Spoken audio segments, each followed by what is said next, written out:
कैसे हैं आप सभी लोग। आप सभी का स्वागत है अपने YouTube channel learn with focus पर। हम लोग प्रश्नावली 7.1 पढ़ रहे थे जो हमारी समाप्त हो चुकी है। आज हम लोग पढ़ना चालू करेंगे प्रश्नावली 7.2 निर्देशांक ज्यामिति का। इसमें हम लोग को सबसे पहले सीखना है कि विभाजन सूत्र हमारा क्या होता है। तो विभाजन सूत्र हम लोग दूरी सूत्र को निकाल चुके हैं। हमारा दूरी सूत्र क्या होता है, हम दूरी जब भी निकालते थे तो क्या पढ़े थे कि जो दूरी होती थी वो √x2 - x1 का स्क्वायर प्लस y2 - y1 के स्क्वायर के बराबर होती थी। अब आज हम लोग निकालना चालू करेंगे विभाजन सूत्र। हम लोग फिर से वही ग्राफ लेते हैं कि हम मान लेते हैं एक हमारा ग्राफ है। ग्राफ को आपको पता है, हमने कहा ये x, ये y है और ये y डैश है और ये x है और इधर x डैश है। ठीक, हमने कहा मूल बिंदु से यहाँ पे हमने 2 पॉइंट ले लिए, एक पॉइंट P लिया और एक को लिया हमने Q। P से हमने Q को मिला लिया और अब हम कह रहे हैं कि ये जो PQ है इस पे एक बिंदु मान लीजिए कह रहा है एक बिंदु R है। ठीक है, एक बिंदु R है, इसके निर्देशांक x, y हैं और इसके निर्देशांक x1, y1 और इसके निर्देशांक x2, y2 ये दिया गया है। ये देने का मतलब आप आसानी से समझ सकते हैं। ये कहने का मतलब x1 का मतलब ये होता है कि हमने सबसे पहले जब चला तो अगर हम इसको यहाँ परपेंडिकुलर ऐसे मिलाएं तो ये वाली हमारी डिस्टेंस कितनी है x1। ठीक, और ये ऊपर वाली y होती, ऊपर चढ़ते तो क्या होता है y होता है और यहाँ पे हमारी y कितनी है, हम कह सकते हैं कि ये वाली डिस्टेंस हमारी y1 है। फिर यहाँ r जो x, y निर्देशांक है तो इसका कहने का मतलब ये है कि ये डिस्टेंस में ये ऊपर वाली डिस्टेंस ये कितनी है y है और ये टोटल यहाँ तक की कितनी है x है। ठीक है, तो अब अगर हमको ये वाली निकालनी हो तो हम आराम से कह सकते हैं कि ये बड़ी वाली से छोटी वाली घटा दे तो ये वाला बचेगा हिस्सा। इसको हम अगर दिखाना चाहें तो हम लोग कह सकते थे ये हमारा बचेगा कितना, बड़े वाले छोटा x से x1 घटा दे तो ये वाली डिस्टेंस बचेगी हमारी। अब हम यहाँ से इसको भी परपेंडिकुलर अगर ड्रा करा दें, यहाँ भी देखें तो हम कहेंगे कि ये टोटल यहाँ तक की x2 दूरी हम चले हैं। कितनी दूरी चले हैं, ये हम कहेंगे x2 दूरी चले हैं।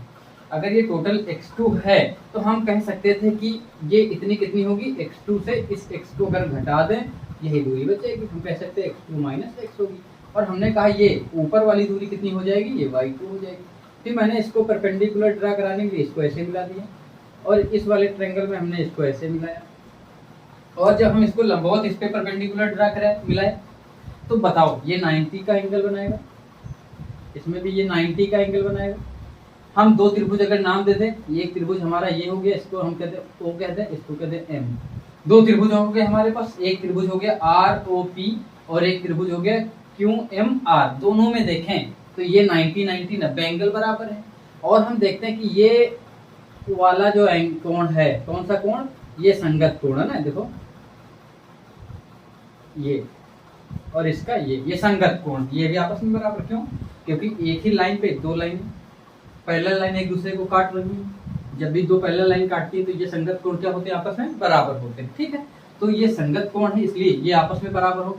और हमने दो कोण बराबर दिखा ली तो तीसरा अपने आप ही बराबर होगा। और यहाँ पे हम एंगल की समरूपता, कोण की समरूपता से कह सकते हैं कि दोनों त्रिभुज हमारे समरूप है। और हमने समरूपता को पढ़ रखा हम लोगों ने, तो हम कह सकते हैं कि अगर जब त्रिभुज समरूप है तो इनकी भुजाओं के अनुपात आपस में बराबर होंगे। लेकिन हाँ, ये कहा जो बिंदु है ये इनको M1 M2 अनुपात में बांटता है। किसमें बांटता है, कहा इनका जो रेशियो है M1 अनुपात M2 है। अच्छा, M1 अनुपात M2 कहने का मतलब ये है कि ये वाली भुजा इनको जब बटे में करेंगे तो ये कितना आता है, M1 M2 आता है। हम कह सकते हैं PR/RQ कितना है, M1/M2 है। यही है, जब भी कोई दो बिंदुओं को कोई भी भाग बांटे दो रेशियो में, कहे कि मान लीजिए टोटल दूरी 10 है, कह दे कि मान लीजिए 12 है, टोटल दूरी कितनी है 12 है, कह दे इधर वाली दूरी 4 है और इधर वाली 8। अब बताओ, तो ये इतनी दूरी 4 है, इतनी दूरी 8 है, टोटल तो 12 है। लेकिन कहते किस रेशियो में है, तो हम कह सकते थे 4/8 है। 4/8 का कहने मतलब 1:2 है। अर्थात यहाँ पे किस रेशियो में काट रहा है, 1:2, अर्थात ये M1 हो गया, ये M2 हो गया। ठीक, M1 कितना 1, M2 कितना 2, 1:2 में बांट रहा है। तो वही कहने का मतलब यहाँ पे भी कि ये किस अनुपात में बांट रहा है, M1 M2 अनुपात में इनको बांट रहा है। ठीक, तो आप इसको आसानी से समझ सकते हैं, तो इसमें कोई समस्या नहीं। अब हम लोग देखना चालू करें कि अगर त्रिभुज समरूप है तो हम लिख सकते थे PR बटे ये वाली साइड क्या लिख सकते थे, PR/QR है ना। तो लिख सकते थे दोनों त्रिभुज समरूप हैं, क्योंकि त्रिभुज, लिख लो त्रिभुज RPQ RPO है तथा RPO समरूप त्रिभुज किसके, QRM दोनों त्रिभुज समरूप हैं, इसलिए हमने दोनों को दिखा दिया समरूप है ना त्रिभुज, ये दोनों समरूप हमने कह दिया। अगर समरूप है तो इनकी भुजाओं का अनुपात ये बटे ये वाली भुजा, ये इसकी भुजा कितनी हो गई, PR हो गई, अर्थात PR अपान इसकी ये वाली भुजा कितनी हो गई, QR हो गई, इक्वल टू इसकी हमने ये वाली भुजा ले ली, PO ले ली, और इसकी ये वाली भुजा कितनी हो जाएगी, RM हो जाएगी। और ये भुजा, ये साइड कैसे देखी जाती है, मैंने कह दिया था, इसमें 90 के सामने लिया, इसमें भी 90 के सामने लिया, इसमें भी, इसमें हम कह सकते हैं इस वाले एंगल के सामने लिया, इसमें भी इस वाले एंगल के सामने के लिए। अब इसमें इस वाले एंगल के सामने ये लेंगे, इसमें इस वाले एंगल के सामने ये, अर्थात समान कोणों के सामने की भुजाएं ले जाती हैं अनुपात में, ठीक है। फिर अब इसमें ये वाली क्या हो गई, OR हो गई, और उसमें कितनी हो गई, MQ हो गई, ठीक, ऐसा हो गया। अब हमको चूंकि पता है PR कितना M1 और PQ कितना M2, कहने का मतलब PR बटे PQ कितना है, M1 अपान M2 है, ये हो गया। फिर PO कितना है, हमने देखा x माइनस x1 है। RM कितना है, R कहाँ गया, RM है ना,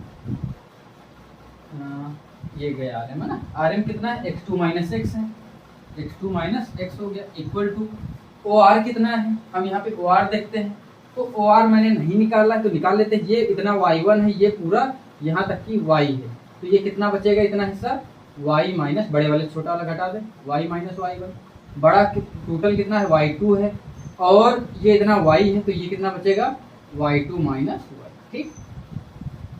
अब देखो हम कह सकते थे कि यहाँ पे ये कितना है, y minus y1, y minus y1, y minus y1 अपान MQ कितना है, y2 minus y, y2 minus, ये आप यहाँ तक कि आपको कोई समस्या नहीं होनी चाहिए, आप आराम से कर सकते हैं। अब हम यहाँ से सबसे पहले एक बार इसको साथ में ले लेंगे और एक बार इनको इनके साथ ले लेंगे, ठीक। एक बार इसको साथ में बराबर करें तो हम यहाँ से क्या निकाल सकते थे, x निकाल सकते हैं, क्योंकि हमको इसी पॉइंट के निर्देशांक चाहिए, तो x निकालेंगे। एक बार अगर हमने इन दोनों को बराबर किया, अर्थात ये वाला ना, जब ये बराबर करेंगे तो M1 upon M2 equal to कितना लिखेंगे, x माइनस x1 अपान x2 माइनस x।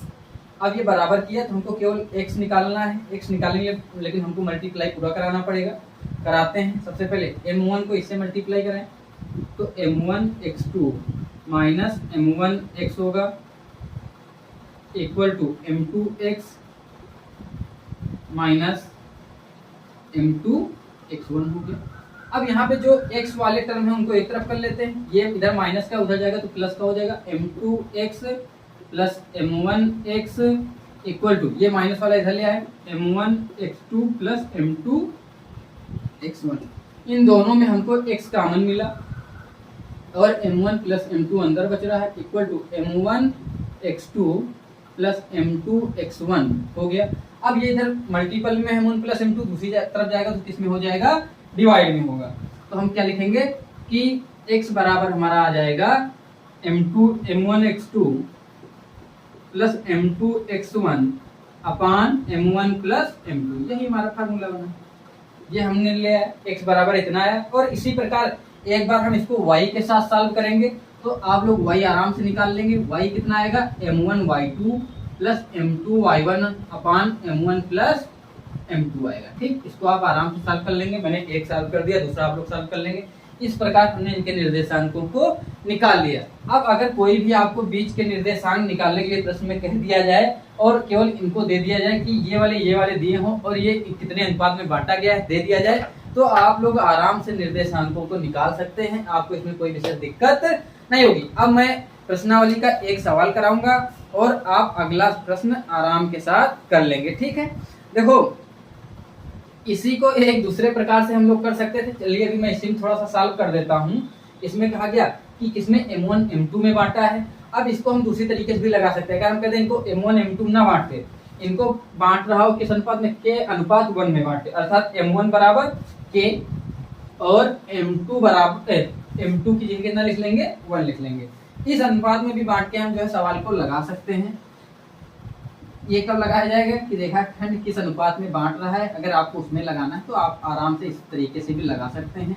और ऐसे लगाएंगे तो आपके निर्देशांक कितने आएंगे, मैं इसको जो है करा दूं, तब आप निर्देशांक निकालेंगे कैसे। m1 की जगह कितना रखेंगे, इसी को आप लोग देखना चालू करिए। m1 की जगह कितना रखेंगे, k रखेंगे, तब x बराबर कितना आ जाएगा, m1 की जगह k रखिए kx2 प्लस m2 की जगह 1 रखेंगे, तो 1 रखोगे तो वही आएगा k, तो क्या हो जाएगा x1 अपान m1 प्लस m2, और m1 क्या रखोगे k और नीचे उधर का 1, तो ये हो जाएगा। और ऐसे ही y के निर्देशांक निकालोगे, m1 की जगह कितना ky2 प्लस m2 की जगह कितना 1, तो वही हो जाएगा अपान k प्लस 1। इस प्रकार भी सॉल्व कर सकते थे, इसमें कोई विशेष दिक्कत आपको नहीं होनी चाहिए, ठीक है। तो kx2 प्लस ये कब होगा, जब k अनुपात 1 में विभाजित करे, ठीक। ये आप ऐसे भी मान सकते हैं। अब मैं इसको एक ऐसा भी कह दूं कि मान लीजिए कि ये तो इधर उधर होगा, किसी में हो गया। अब हम कहते हैं कि मान लीजिए मिड पॉइंट में होता, मिड में कहने मतलब ये बीचों बीच में होता, दो बराबर भागों में बांट रहा होता। दो बराबर भागों में बांटने का मतलब कि आधा इधर आधा उधर, अगर दो है तो एक एक के बराबर होता, अर्थात ये बराबर भागों में बांटे। m1 और m2 का ऐसा होना चाहिए बराबर बांटे। बराबर बांटने का मतलब ये होता है कि अगर ये भी एक है तो ये भी एक है, तो टोटल कितना हो गया, 2 हो गया।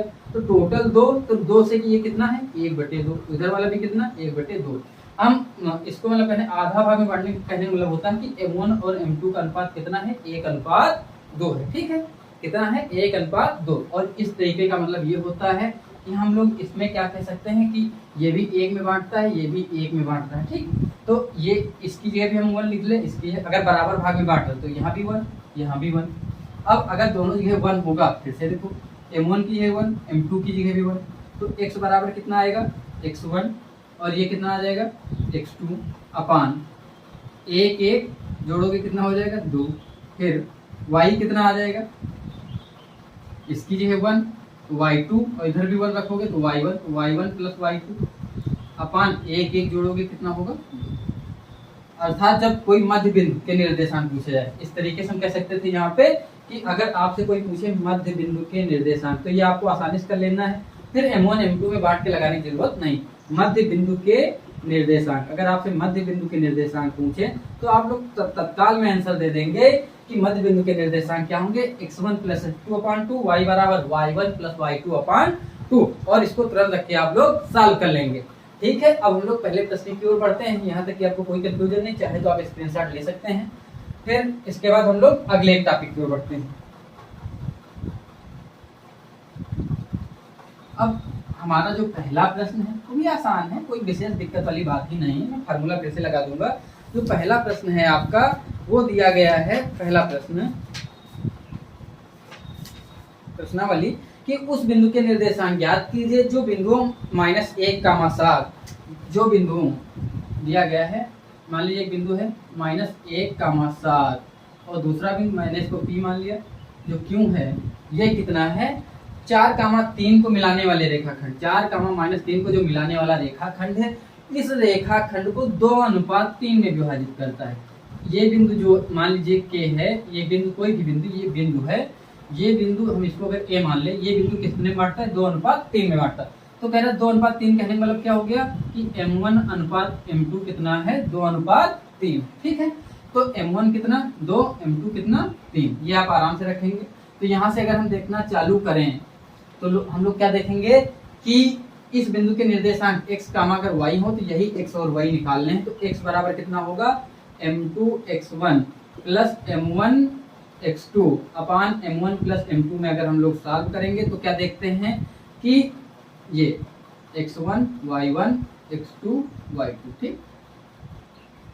m2 कितना है 3 है, x1 कितना है -1 है, प्लस m1 कितना है 3 है, सॉरी m1 कितना है 2 है, m1 कितना है 2 है, और x2 कितना है 4 अपान m1 प्लस m2 मतलब 2 प्लस 3 ये सॉल्व करते हैं तो कितना था, 3 1 जा 3, माइनस का 3, 2 चौको 8, माइनस का 3 प्लस के 8 से जाएंगे कितना बचेगा, 5 बचेगा, 2 3 5 काटते हैं तो कितना आया, x बराबर यहाँ पे आ रहा है 1 आ रहा है। ठीक, फिर अगर हम इसी तरीके से y को निकालें तो y बराबर क्या होगा, m2y1 प्लस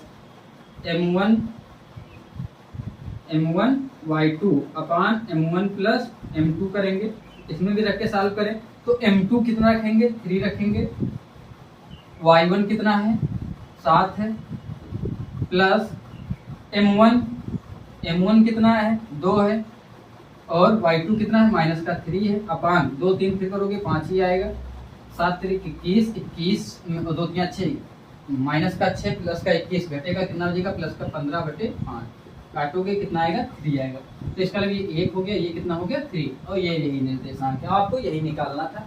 इस तरीके से आप आसानी से कर सकते हैं। मैंने एक बता दिया है क्योंकि सवाल की मैंने शुरुआत कर दी है, और अगले लेक्चर में प्रश्नावली को समाप्त कर देंगे। दूसरा सवाल मैं चाहता हूं कि आप लोग लगाने का प्रयास करिएगा, नहीं आता है तो मैं बताऊंगा ही।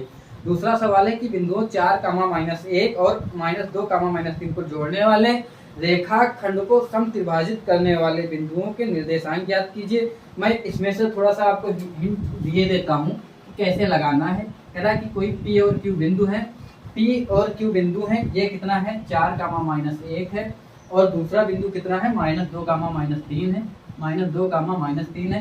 कह रहा है इनको दो बराबर भागों में कोई अंदर के 2 पॉइंट हैं वो बांटते हैं। तो कह रहा है ये बिंदुओं के निर्देशांक निकालने, एक बार इस बिंदु के निर्देशांक निकालना है, एक बार इस बिंदु के निर्देशांक, दोनों बार बिंदुओं के निर्देशांक अलग अलग होंगे। मैंने XY बता दिया कि एक बार इसको XY मान लेंगे, एक बार इसको। तो ये कब होगा, ये 1 1 1 में बांटेगा।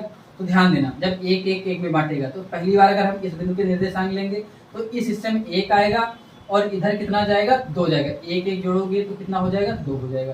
तो अब m1 अपान m2 कितना होगा, 1:2 होगा। ठीक, और अगली बार जब हम इस बिंदु के निर्देशांक निकालेंगे तब ये जुड़ेगा, 1 1 2 हो जाएगा इधर का, और ये बचेगा 1, तब कितना होगा, m1 m2 2:1। तो यही करना है, एक बार 1:2 एक बार 2:1 करके आप लोग लगा लेंगे, और केवल 2 बार सॉल्व करना पड़ेगा और उनके निर्देशांक निकल आएंगे। आप निकालने का प्रयास करिएगा, नहीं आता है तो कल मैं स्वयं खुद ही बता दूंगा। ठीक है, तो अब मैं आज की क्लास को यहीं पे समाप्त कराता हूँ, फिर हम लोग नेक्स्ट क्लास में आगे के प्रश्नों को सॉल्व करेंगे। मैं आप सभी को ढेर सारी शुभकामनाओं के साथ शुभ रात्रि।